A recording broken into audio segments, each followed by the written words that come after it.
Et pour tenter de mieux comprendre l'actualité, on va justement recevoir l'invité du journal, le docteur Albert Léonard Dikoumé. Il est expert en fiscalité pétrolière. Bonsoir docteur. Bonsoir.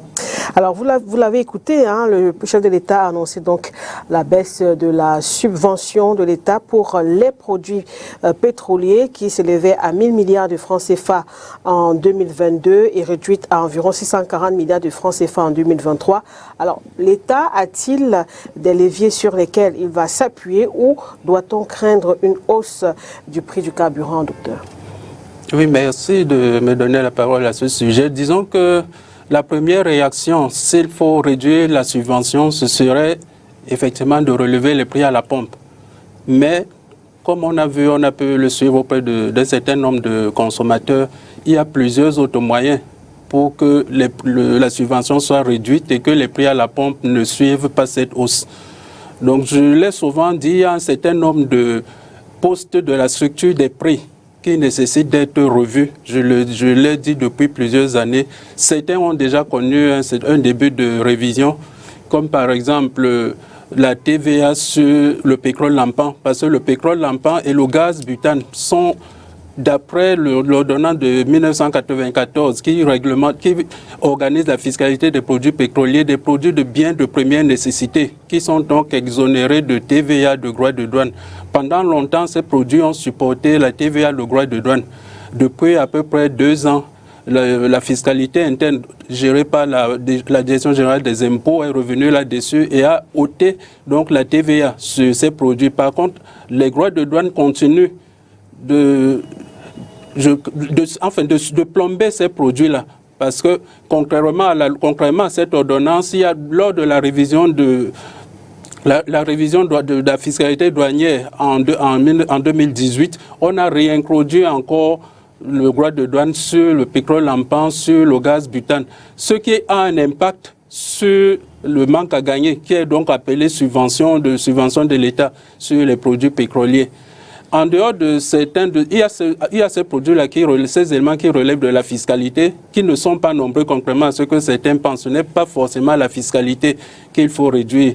Il y a ce qu'on appelle dans la structure des prix, la partie dite libéralisée, celle qui est gérée par les marketeurs et qui contient beaucoup de doublons. Ça aussi, je le répète depuis plusieurs années, il faudrait revoir tous ces doublons. Je crois qu'en 2020, le gouvernement était déjà sur le point de suivre ces recommandations-là, mais je crois que le FMI a dû intervenir pour demander que l'on maintienne le statu quo en ce qui concerne la partie non libéralisée. Donc, en fait, en ce qui concerne les marketeurs. Les marketeurs sont les sociétés de distribution des produits pétroliers. Donc, pour elles, on pourrait engager des gâchis sans que cela ne fasse pas frémir le FMI. Maintenant, à plus de ça, il y a une nouvelle rubrique depuis que la SONARER est à l'arrêt.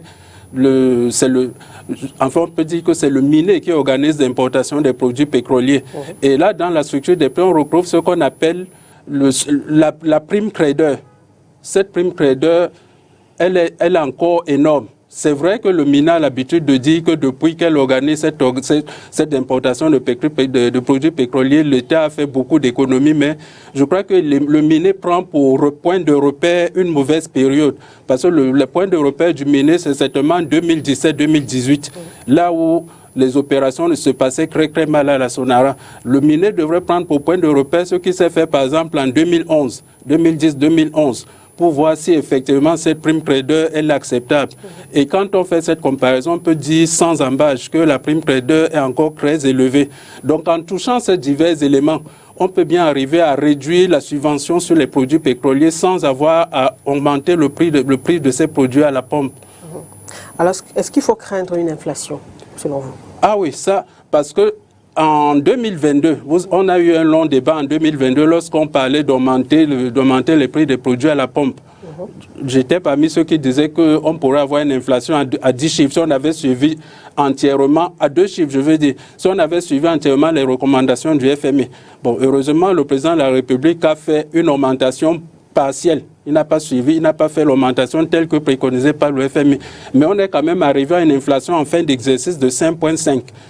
C'est un peu plus du double de l'inflation qu'on avait enregistrée en 2022. Donc, si en 2024, on doit faire une nouvelle augmentation des prix des produits pétroliers, imaginons qu'on augmente encore de 100 francs un peu en moyenne, comme on l'a fait. Donc, on peut bien penser que l'inflation, cette fois-ci, dépasse, en fait, soit une inflation à 2 chiffres, puisqu'on est passé d'à peu près 3% à environ 7,5% d'inflation entre 2022 et 2023. Donc, si une augmentation des prix devrait suivre maintenant, il faudrait prendre une inflation qui serait de l'ordre de 11 à 12% en fin 2024. Et les pleurs qu'on enregistre auprès des ménages actuellement seraient encore beaucoup plus grands. Alors justement, quelles peuvent être les autres incidences sur l'actualité économique et même sur le panier déjà suffocant de la ménagère? Donc, comme le disait quelqu'un tout à l'heure, dès que les prix des produits pétroliers augmentent, c'est toute l'économie qui est impactée. Parce qu'on a l'impression que le FMI l'a soutenu pendant longtemps que ce sont les propriétaires de véhicules qui sont les plus impactés. Non, mais tout le monde, tous ceux qui se déplacent ont besoin de carburant. Vous voulez aller d'un point à un autre, vous n'avez pas de véhicule, vous allez emprunter un taxi qui lui prend le carburant, ou vous empruntez une moto et prend le carburant. Vous vous déplacez d'une région à une autre, il faut emprunter un bus ou le train qui consomme du carburant. Donc, dès que tous les marchandises, parce que là, pour ceux qui vont toucher le commun des consommateurs, c'est surtout le transport des marchandises. Forcément, les marchandises transportées vont avoir un coût de transport beaucoup plus important. Et comme je le dis souvent, on a des problèmes pour calculer les prix de revient. Il suffit que le prix du carburant augmente de 50%. Le commerçant va vous dire que comme le carburant augmente de 50%, son produit augmente de 100%, sans aucune relation. Donc le prix de revient est mal calculé. Personne ne pourra aller agir là-dessus. Donc c'est le consommateur. Les ménages sont les ménages qui vont en pâtir. Pour terminer, docteur, quelles sont selon vous les pistes de sortie face à cette situation? Donc, pour les pistes de sortie, il y a certaines que j'ai évoquées dans l'entame. Et en fait, il y a également la gestion des stocks des produits pétroliers, à laquelle on ne fait pas beaucoup allusion, mais c'est elle qui a dégénéré récemment et c'est elle qui ravive encore ce problème. Donc, on doit mettre un accent dans la gestion des stocks de produits pétroliers. Je crois que là, il y a un gros problème.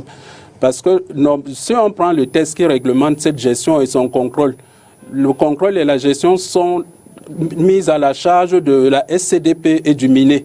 Donc la SCDP doit suivre les stocks de produits pétroliers, faire un rapport mensuel qu'elle envoie au minier. Le minier doit contrôler ces stocks sur la base de ce rapport et faire des contrôles dits inopinés. Je dis inopiné entre guillemets parce qu'en fait, le contrôle inopiné, il faut quand même aviser au moins 24 heures avant qu'on viendra faire un contrôle inopiné. Donc ce n'est plus inopiné en réalité.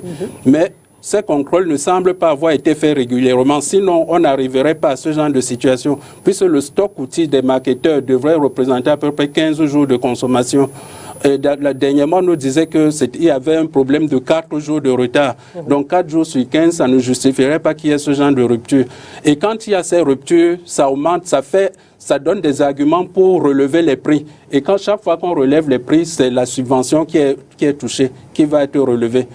Donc là, c'est un problème qui n'a pas l'air direct, mais qui a son impact direct sur la subvention. Et donc, il y a ces autres points dont je parlais qu'il faut revoir. C'est-à-dire qu'au niveau de la douane, qu'on revoit déjà la taxation de certains produits, comme le butane et le pétrole lampant. Le pétrole, on appelle couramment sur le langage technique, c'est pétrole réseau. Et quand vous regardez la structure des prix, en réalité, la partie pétrole réseau, c'est un fourre-tout. Donc, on devrait penser à nettoyer correctement cette partie-là, dite pétrole réseau, parce que vous y retrouvez un certain nombre d'éléments, de charges, de montants qui n'ont pas de justificatif réel. Quand vous comparez certaines charges qu'on met dans la partie pétrole réseau avec ce qui se passe à côté dans la colonne super ou ce qui se passe dans la colonne gazole, vous vous demandez d'où ça vient. Est-ce que c'est toujours les mêmes produits importés par les mêmes sources? Donc, en fait, quand on n'arrive pas à gérer certaines choses, on se dit qu'il y a un fourre-tout pétrole réseau et on le met dedans. Ce qui fait que la plus grande part de subvention de l'État qu'on retrouve dans la structure des produits pétroliers est alignée sur le pétrole réseau. On vous dira que ce sont des quantités infimes, mais elles sont quand même importantes. Et même si c'est des quantités infimes, quand vous y mettez le plus grand montant de subvention de l'État, ça donne quelque chose de très gros à la fin. Donc ça, c'est une partie qu'il faut bien nettoyer dans la structure des prix, en dehors des autres points que j'ai cités à l'entame. On comprend que 2024, sur le plan économique, ça risque d'être difficile. Ça sera particulièrement difficile. Surtout qu'on a une loi de finances qui est un peu... C'est de la torture fiscale. Nous rentrons dans la torture fiscale avec la loi de finances 2024. Merci, docteur Albert Léonard Dikome, pour toutes ces précisions. Merci d'être venu. Merci.